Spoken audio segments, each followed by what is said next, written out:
Welcome to the You Can Be Unstoppable podcast.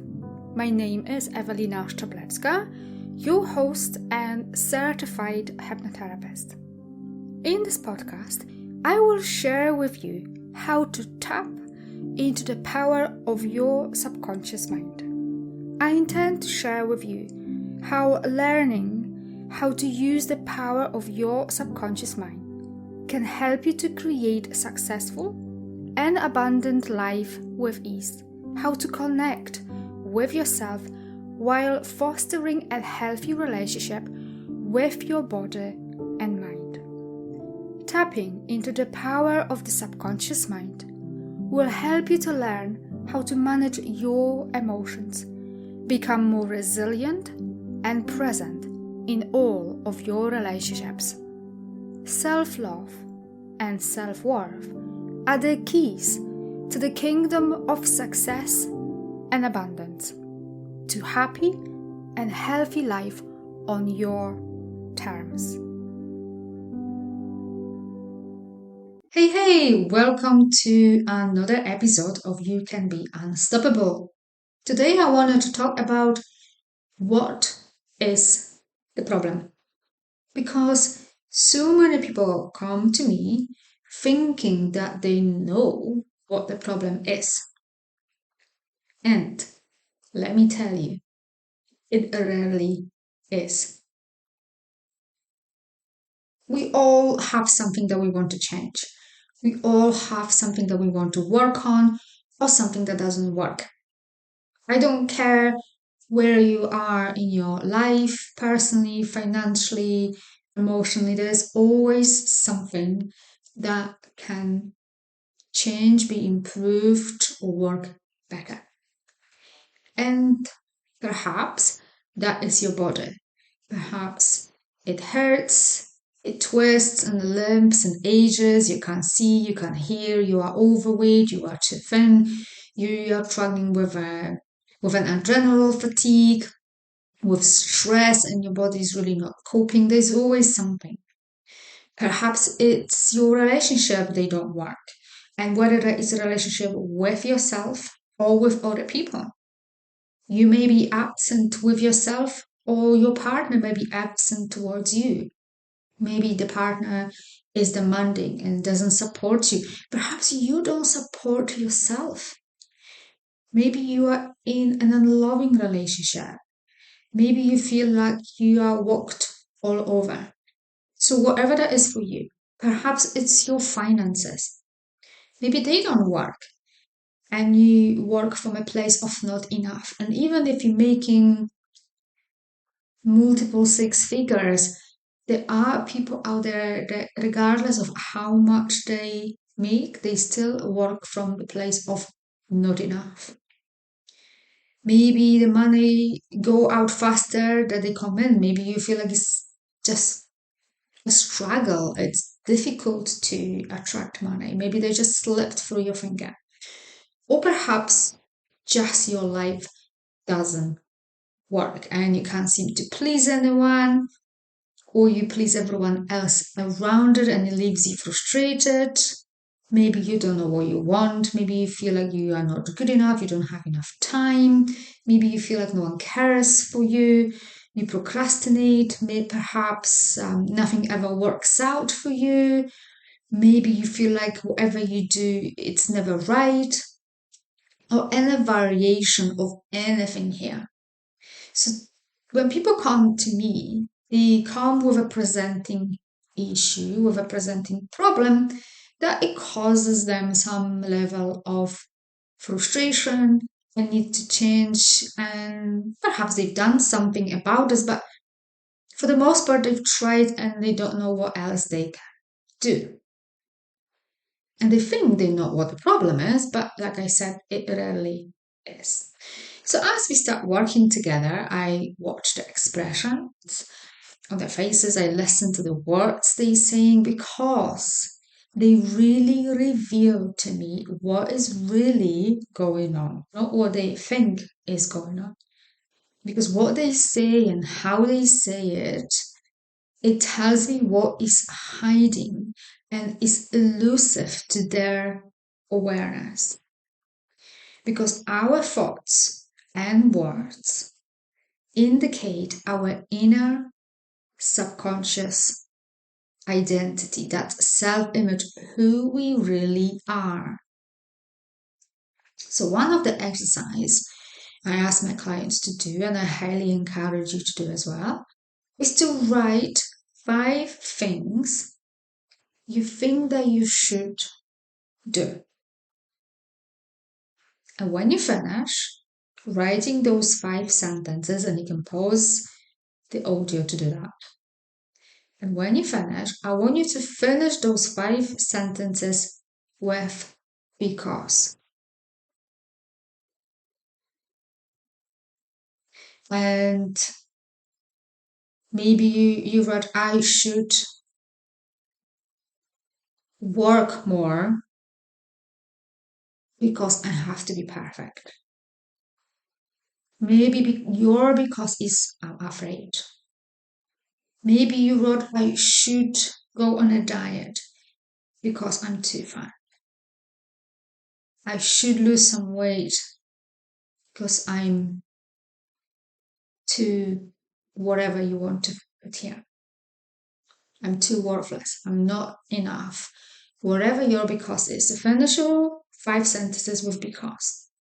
So I should do, what's the do, fill the blank, and then because. And this exercise will really show you where you are stuck in your beliefs and stories. Because when we say should, in effect, what we are saying is I'm wrong, I was told wrong, I'm going to be wrong. And there's such a loaded word, should. And I think a better word that we could use here is could.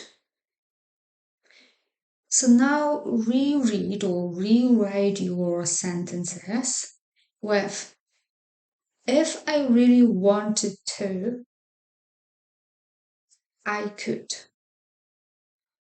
And whatever you wrote. So read or rewrite your sentences with if I really wanted to, I could. And what were your shoulds?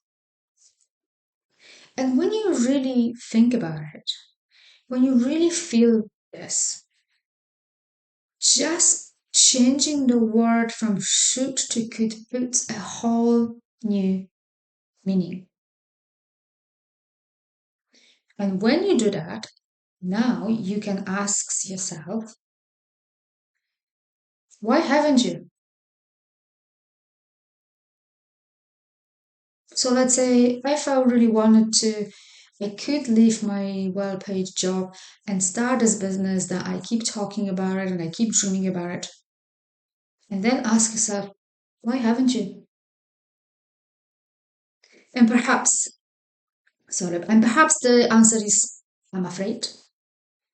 I don't want to. I'm not good enough. I don't know how. So why haven't you? Do the things that you could do and you think you want to. Because so often we beat ourselves with a very long stick for not doing something that we think we should.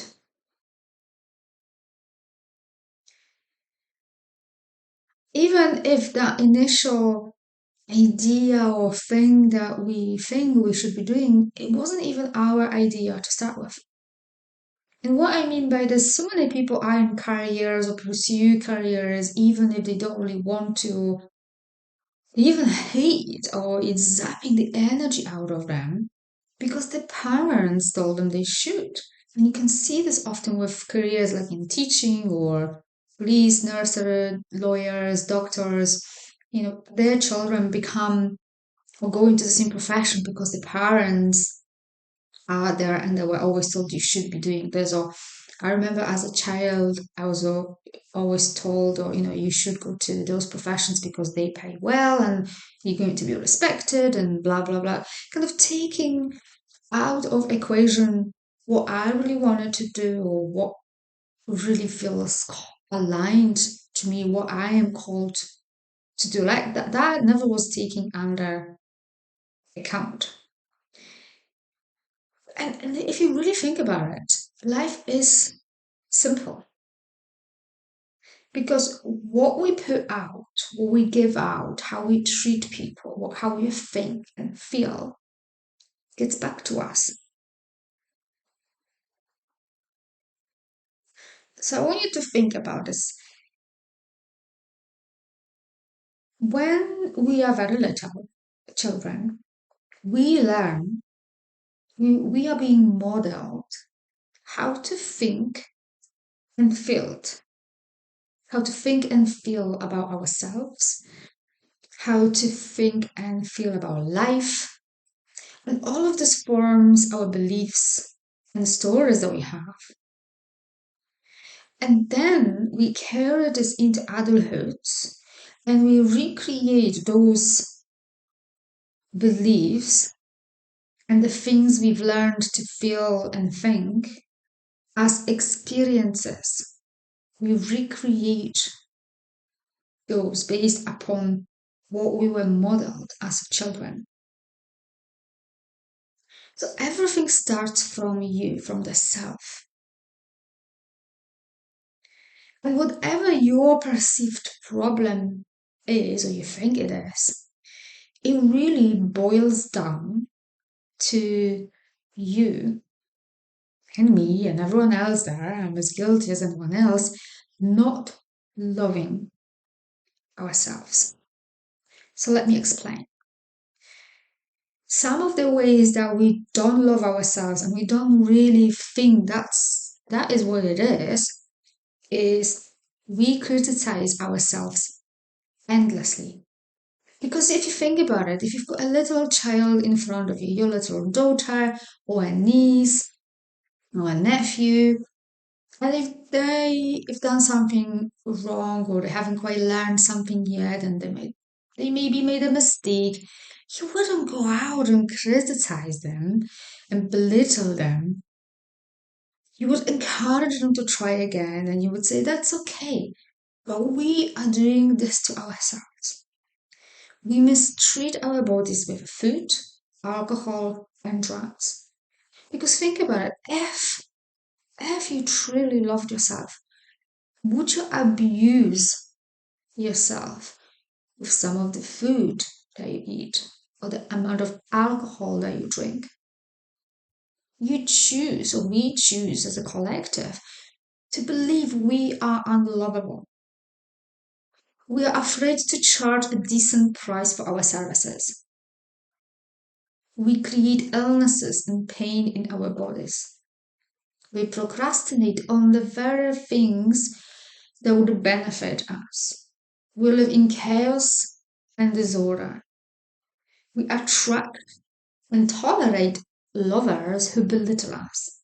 Those are all expression of not loving ourselves. We deny ourselves any good. When we deny ourselves any form of goodness, it's an act of not loving ourselves. And I want you to consider this. Lack of self-worth is another sign of not loving ourselves. So to give you an example, perhaps your partner comes from work tired and grouchy. And your immediate story, the thinking, the feeling that you go to is, oh my God, what have I done wrong? Perhaps your marriage ends and you immediately go to, you are a failure. But perhaps a better way of thinking about it is like this relationship just ran its course. You've outgrown that relationship. It's not a failure.